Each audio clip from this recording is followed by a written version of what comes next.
ከኩዌት እጅግ አሳዛኝ የተባለ ዜና ተሰምቷል። አንዲት ኢትዮጵያዊ ሴት በባሏ በአሰቃቂ ሁኔታ ግድያ ተፈጽሞባታል። የፑቲኗ ሩሲያ የረሱላችን ሰለላሁ ዐለይሂ ወሰለም የህይወት ተሞክሮ በትምህርታቸው ውስጥ አካተቱ። ኮሮና ቫይረስ ወይንም ኮቪድ-19 በድጋሚ መጥቷል። በኢትዮጵያ ታሪክ ታይቶም ተሰምቶም የማያውቅ ታሪክ የሰራው ወጣት መነጋገሪያ ሆኗል። የ22 ዓመት ወጣት የሆነው ትንሳኤ ተክሎ የተባለው ይህ የ12ኛ ክፍል ተማሪ በኢትዮጵያ ታሪክ እጅግ ዝቅተኛ የሆነ ውጤት በማምጣት አነጋጋሪ ሆኗል። ይሄን ጉድ ስሙልኝ እስቲ። ማትደባደቡበት ነገር የለም። ታባላላችሁ ሙስሊም በመስጂድ በመንጣፍ በስፒከር በስጋጃ እናንተ እድሜያችሁ ያርጅቷል። በዚህ እድሜ ለምንድን ነው ይሄን የምታዩት? እናንተ ጉዳችሁ ሁሉ ጊዜ ውጪ ነው። ሙስሊምን ታዋርዳላችሁ። በውስጥ ተነጋግራችሁ በራችሁን ዘግታችሁ በውጭ መደበቅ አትችሉም ብዬ ተቋም አታፍርሱ አልኩ። ተቋም አታፍርሱ ማለት ለእናንተ ቀላል ይመስላችኋል? ሙስሊም 1000 ዓመት ከነድካሙም ቢሆን መጅሊስ እያለ ኖሯል። 1000 2000 ዓመት።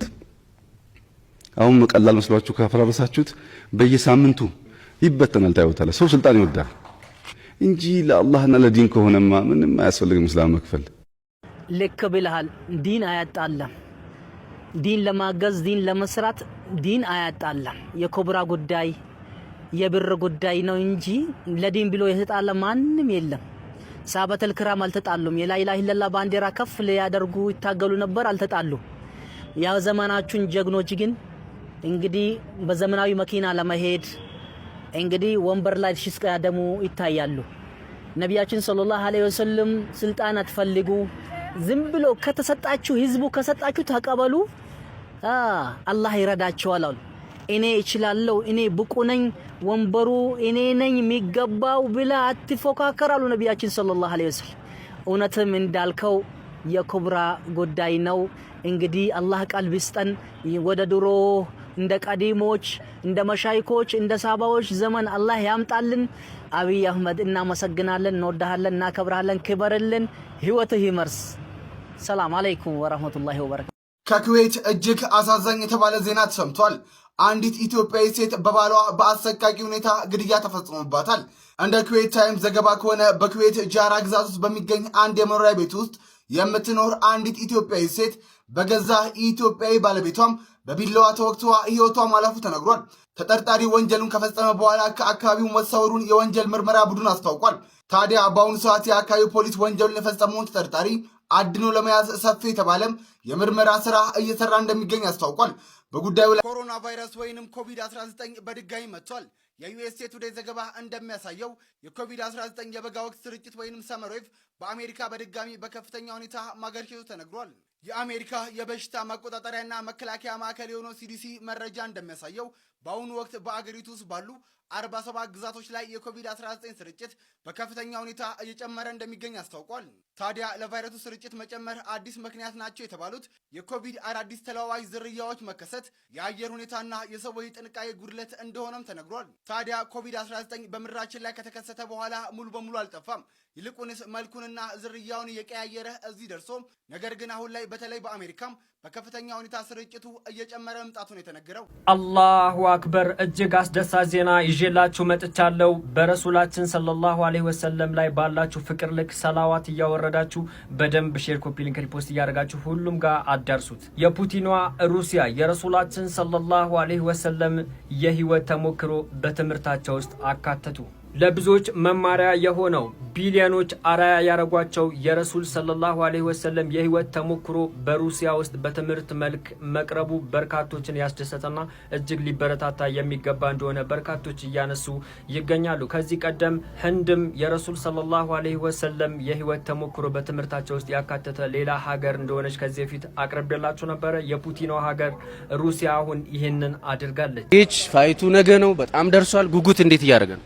በጣም በጣም በጣም በጣም ኤክሳይትድ ሆኛለሁ እና ስትረስድ ነኝ። ያው ወርዝ ያረጋል። ሰው ልጠይቅም ፈልገው ጥያቄ በዚህ ፋይት ላይ በዚህ ትልቅ ዝግጅት ላይ የክብር እንግዳ አድርገህ ልጠራቸው የምፈልገው ወይ ደግሞ ቢገኙልኝ ብለህ የምታስባቸው ሰዎች ይኖራሉና እስኪ እነማን ናቸው እንዲገኙ የምትፈልጋቸው? የከተማችን ከንቲባ ክብርት ወይዘሮ አዳነች አበቤ ቢገኙልን የምንሰራውን ስራ ቢያዩልን እያረግን ያለውን ነገር ቢያዩልን ደስ ይለናል። ይሄ ኦዲየንሱንም አትሌቶችንም ስፖርቱንም ከፍ ያደርገዋል። እንደ ሀገርም እንደ አፍሪካም ያልነቃቃልናል። ቢካዝ ይሄ ዓለም በሙሉ የሚያዩ ውድድር ነው። አትሊስት ዓለም ላይ ያሉ ኢትዮጵያኖች በሙሉ የሚያዩት ውድድር ነው። ሶ እኛም እንዲታይልን እንፈልጋለን። እየሰራን ያለው ስራ አይ ሚን ሪኮግኒሽን እንዲሰጠን ሳይሆን አትሊስት ቢያዩት ደስ ይለናል። አዎ በክብር ቢገኙልን ደስ ይለናል። በኢትዮጵያ ታሪክ ታይቶም ተሰምቶም የማያውቅ ታሪክ የሰራው ወጣት መነጋገሪያ ሆኗል። የ22 ዓመት ወጣት የሆነው ትንሣኤ ተክሎ የተባለው ይህ የ12ኛ ክፍል ተማሪ በኢትዮጵያ ታሪክ እጅግ ዝቅተኛ የሆነ ውጤት በማምጣት አነጋጋሪ ሆኗል። በሶሻል ሳይንስ ዘርፍ ፈተናውን የወሰደው ይህ ተማሪ ከጠቅላላው 600 ነጥብ 20.67 ብቻ በማስመዝገብ በአማካኝ 3.45 በመቶ ውጤት አስመዝግቧል። ውጤቶቹም እንግሊዘኛ 8፣ የተፈጥሮ ዝንባሌ 5፣ ታሪክ 4፣ ጂኦግራፊ 2፣ ሂሳብ 1.67፣ ኢኮኖሚክስ 0 ሆኖ ተመዝግቧል። ይህ በኢትዮጵያ የትምህርት ታሪክ ውስጥ በታችኛው ደረጃ ከተመዘገቡት ውጤቶች መካከል እጅግ አነስተኛውና ያልተለመደው በመሆኑ መነጋገሪያ የሆነ ሲሆን በማህበራዊ ሚዲያ ተጠቃሚዎችና በትምህርት ባለሙያዎች ዘንድ ሰፊ አስተያየቶች እየተሰጡበት ይገኛሉ። የእናንተን ሀሳብ አስተያየት በኮሜንት አጋሩን። በባጃጅ ትመጣለች ከተማ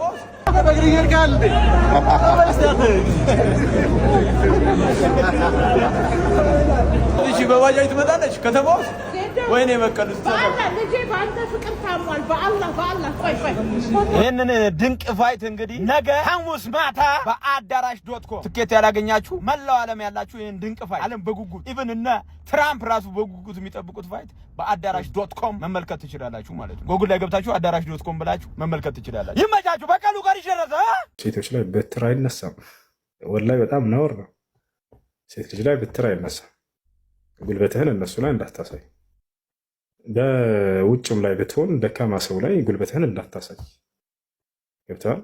ወንድ ልጅ ጉልበቱ የሚፈለግበት ቦታ አለ። ምናልባት ጂሃድ ላይ ምናምን የዛኔ ወንድ ትሆናለህ ወይ የሚስትህን ክብር የሚመጣ ወይንም ደግሞ ቤተሰብህን ክብር ምናምን እንትን የሚል በጉልበት እንትን ላለሁ ግን የዛኔ ወንድ ልጅ ሁን። ከዚያ ውጭ ደካማ ላይ ጉልበትን ማንሳት ይሄ ጀግንነት አይደለም፣ የፈሪነት መገለጫ ነው። ገብታችኋል። ሚስቱን ደብድቦ ቆይ ሰራልሻለሁ እቀጣሻለሁ አይደረግም። ወላሂ ነውር ነው። ነቢያችን ሰለላሁ ዐለይሂ ወሰለም ላ የድሪብ አሐዱኩም ዘውጀተሁ አሉ። አንዳችሁ ሚስቱን እንዳይመታ ጫፏ እንዳይነካ ብለዋል።